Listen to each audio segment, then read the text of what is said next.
Hello, everybody, and welcome back to 50 Shades of Tay. I'm Taylor Gonzalez, and I am so excited about my guest today because she is so great in the upcoming horror comedy Screamboat, which releases April 2nd in theaters. We're less than a week away from it being out for you guys to see. But I have Allison Pittel here. How are you doing today, Allison? I am doing so well. Thank you for asking. Oh, well, I want to start off by asking about how your night was last night, because I know you guys just had your big premiere in Hollywood at the Harmony Gold Theater. How did it go? It went amazing. The turnout was so fantastic. The support from the audience was amazing. I think people had a great time, which was the goal of the film, was to make it just a fun experience to go see in theaters. And I really do think we accomplished that last night. And yeah, it was a fabulous night. People were so kind and receptive to the film. So my heart is very full and grateful. Oh, that's so great. Yeah, I saw the film a couple weeks ago to prep for interviews, but I'm sad because I watched it at home. Like I watched a screener at home to prep for interviews and to come up with my questions and stuff. I was like, man, it's such a good film, but I was really sad that my first experience was at home alone in my living room because this is the type of movie you want to get all your friends together, like see Yeah. people's reactions to some of the kills and just like hear the theater react and like cheer. Oh, man. So what was it like in the theater last night? Getting to see it on the big screen and hearing everyone's reactions.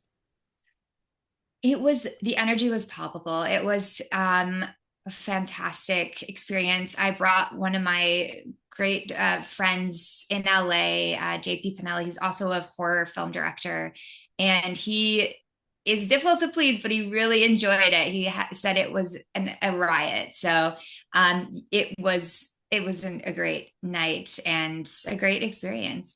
Oh, that is so awesome. Well, before we continue talking about Screamboat, I wanted to ask you how you got your start as an actor.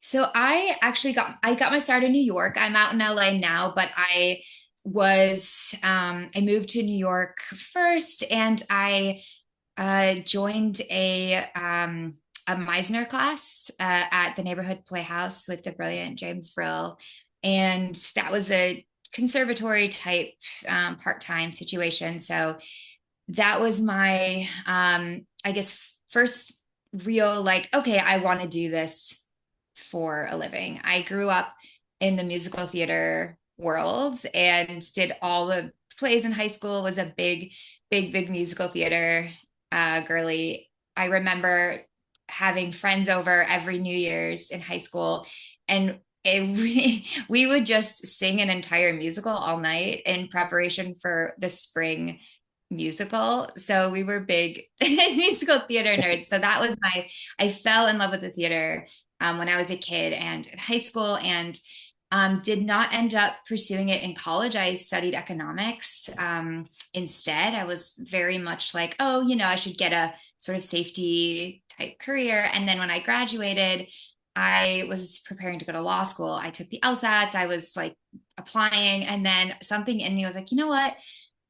I really think I need to try to follow acting and see what happens. And I was like, I'll give it a couple years. And if it doesn't happen in any way, then you know what? I gave it a shot. So I so glad I did. I met amazing people throughout my journey so far.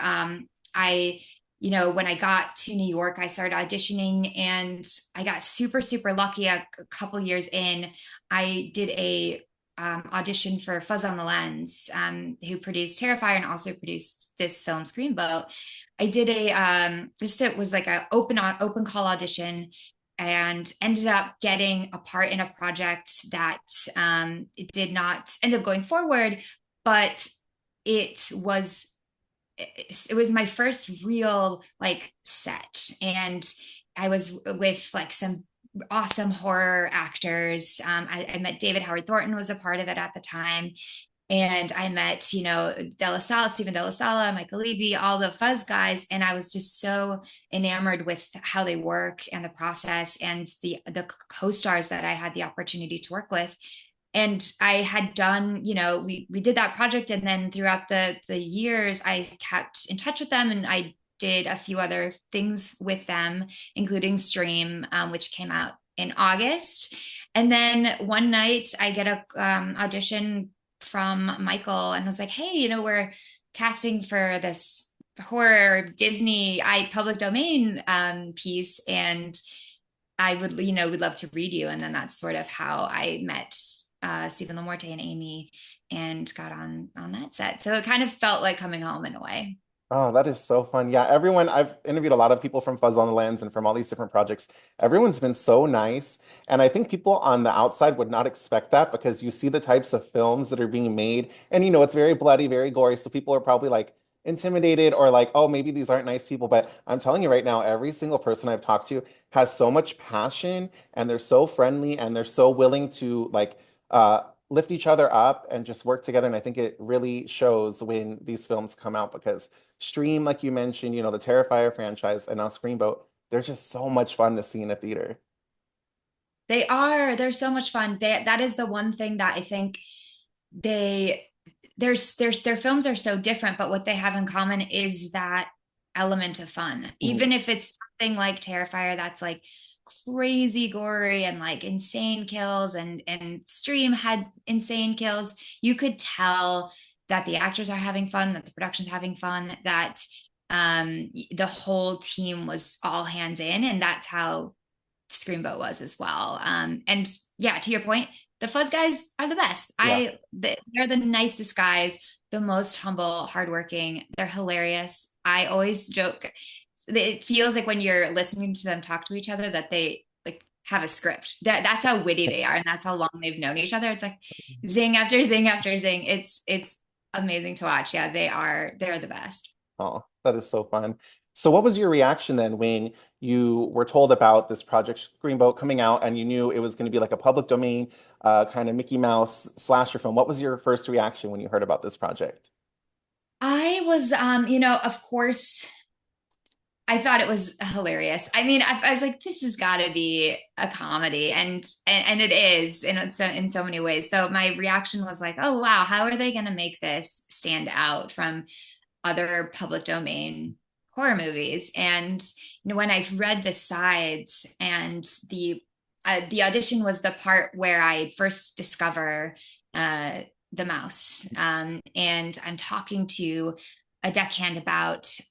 I'm like, oh, he's really big, but only for a mouse, not that big, and he has a top hat on. And I was like reading the sides, like this is crazy. Like, how are they going to pull this off? How, like, what is this going to be, a guy in a mask running around? So I think my first reaction was, A, this is so silly and hilarious, and B, how are they going to do it? Like, what's the plan? Mhm. So Oh my gosh, yeah, that's I so was funny. so happy to hear that it was David, Mhm. and also how the puppet itself um was going to be made, and it just looks so gorgeous. Mhm. That puppet is stunning. Oh my gosh, I can't wait to hopefully see the puppet in person one day because I love puppets, I love practical effects, and there's a ton of practical effects in this film, which just adds to it. How is it as an actor on the film when the blood's going to be practical and they do as much in camera as possible? Does that help you out with your performance?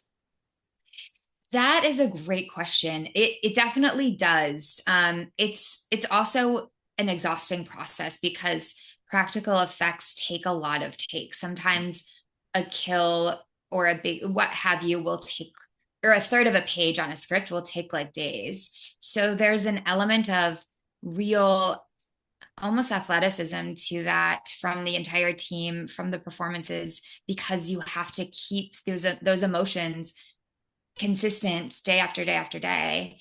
And it is helpful to have the real blood, Mhm. all these things do play into it. The real like interaction with, we had several puppets actually play Steamboat Willie. Some of them are stand-ins. So having that so close to you, and having just that energy in the room of everyone working towards that one scene, it really does help the performance. It helps keep that consistency going for sure. Oh, that is great.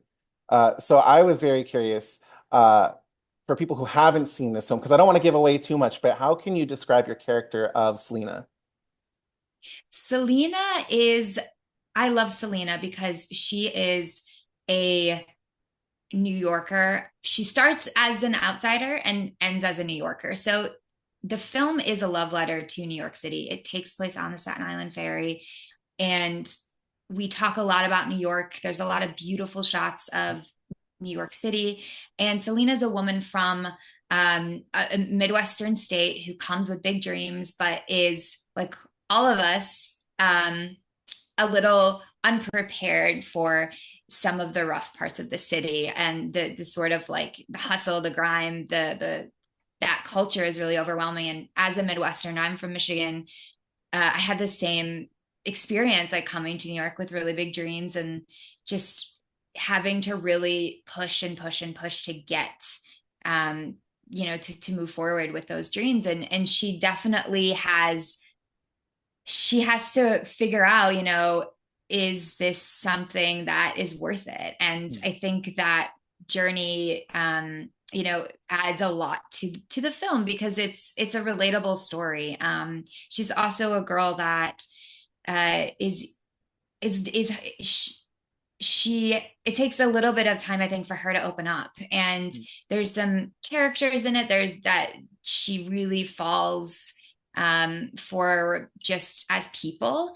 And throughout the film, those relationships grow. And I think that's what's lovely about Screamboat is, yes, it has awesome horror and it has great kills and it has amazing effects, but it also has a lot of heart.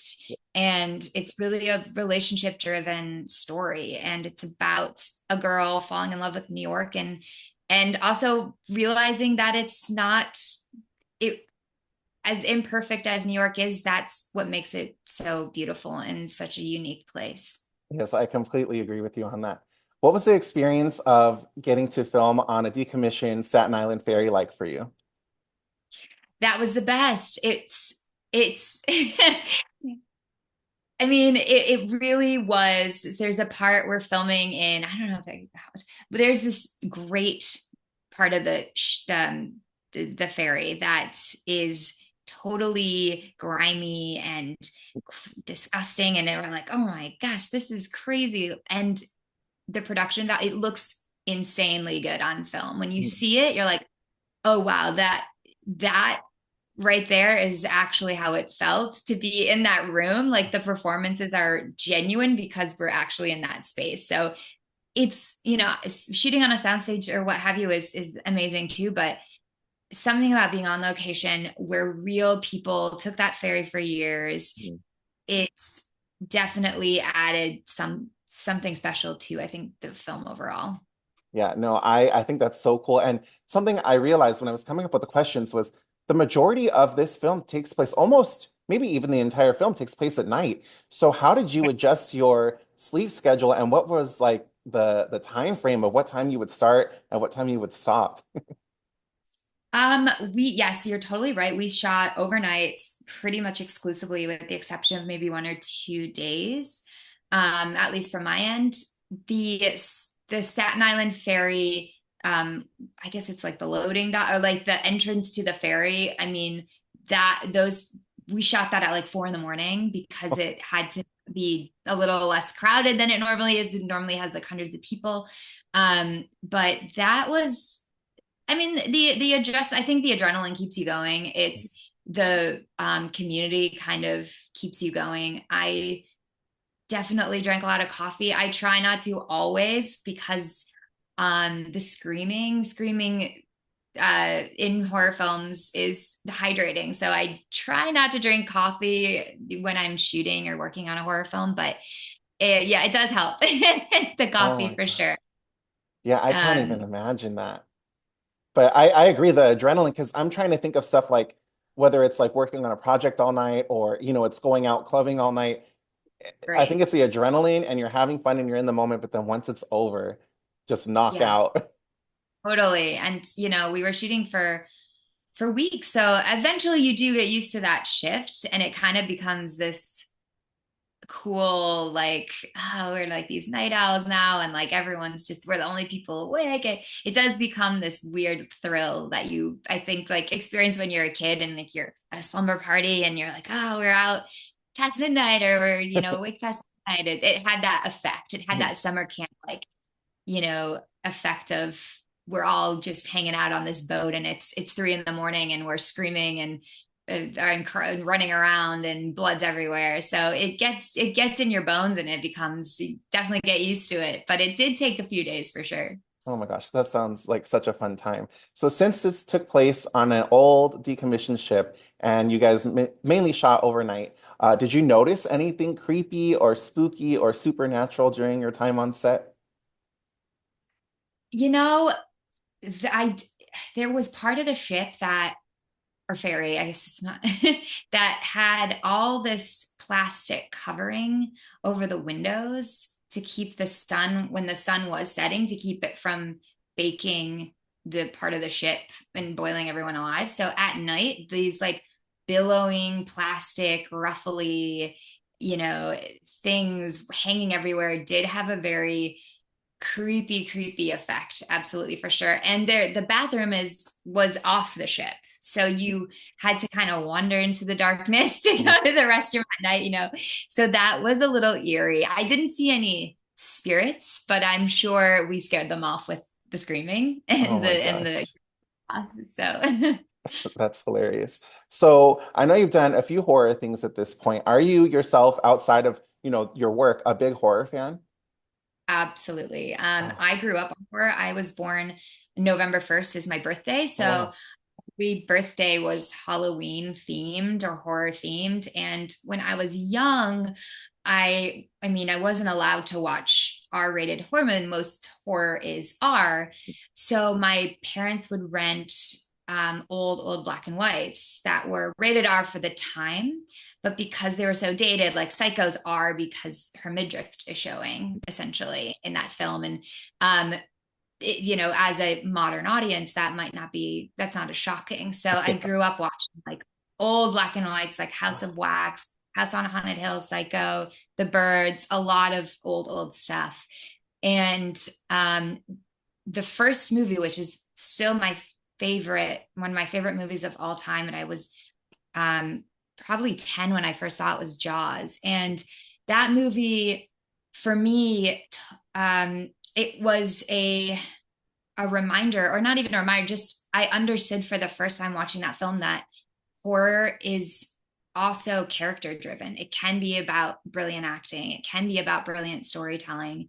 The performances in that film are phenomenal, and that really was an awakening for me, um, within the genre, to just consume as much of horror as I can. And I still, to this day, I think I've seen almost I'm trying to go back in time to the 80s because I haven't seen a lot of those, but everything that comes out, I have seen it. And, since I was probably 10.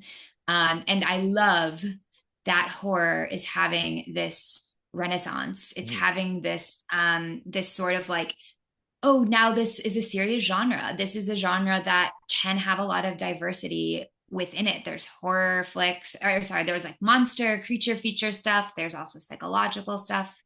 And there's movies that center on grief. There's all these themes.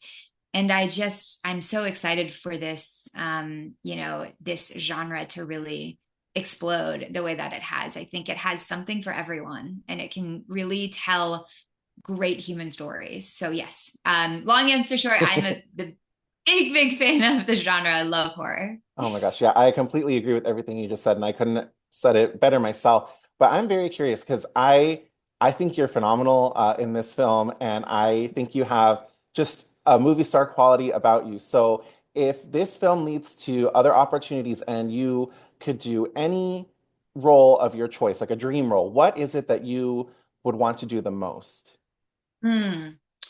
I mean, I think films like Hereditary with Toni Collette, Misery with Kathy, those strong female leads that are also really kind of twisted, are so intriguing to me. I love a big, bold performance that doesn't have any vanity in it, that doesn't worry about being a certain way or looking a certain way. I'm so attracted to films like that. So yeah, a dream role. I mean, even Nora that came out this past year. had such vulnerability to it and such boldness, and the performances had no sense of self-consciousness. So something like, yeah, like a just really, really well written, strong female that is kind of dark and imperfect and maybe the villain. I think that would be amazing to play. Oh, I would love to see that for you. I literally cannot wait to see what you do next. But Allison, where would be a good place for people to come and follow you and keep up with all your other upcoming projects? Definitely Instagram. I'm very active on it. So it's just my first and last name, which is Allison the two L's and Pittel. And that would be the best place to keep up with me. Well, Allison, I cannot thank you enough for taking time out of your day to be here. Congratulations on the film. I already have my tickets to go see it again with the crowd and get to hear everyone's reactions. My favorite thing is I'm going to be like looking because I'll know what to expect and I'll be like looking to see, how the audience reacts to certain parts of the film. So I'm looking forward to that. Yay. Well, I'm so glad. And thank you for supporting it. Please, yes, everyone see it. It's only guaranteed a weekend. So ticket sales are really important. And we're really hoping for an extension. And if we can get butts in those seats, it's looking good. So please see it and tell your friends to come with you. And thank you for supporting it and having me on today. Oh, thank you so much, Allison. I hope you have a great rest of your day. You too. Bye. Bye.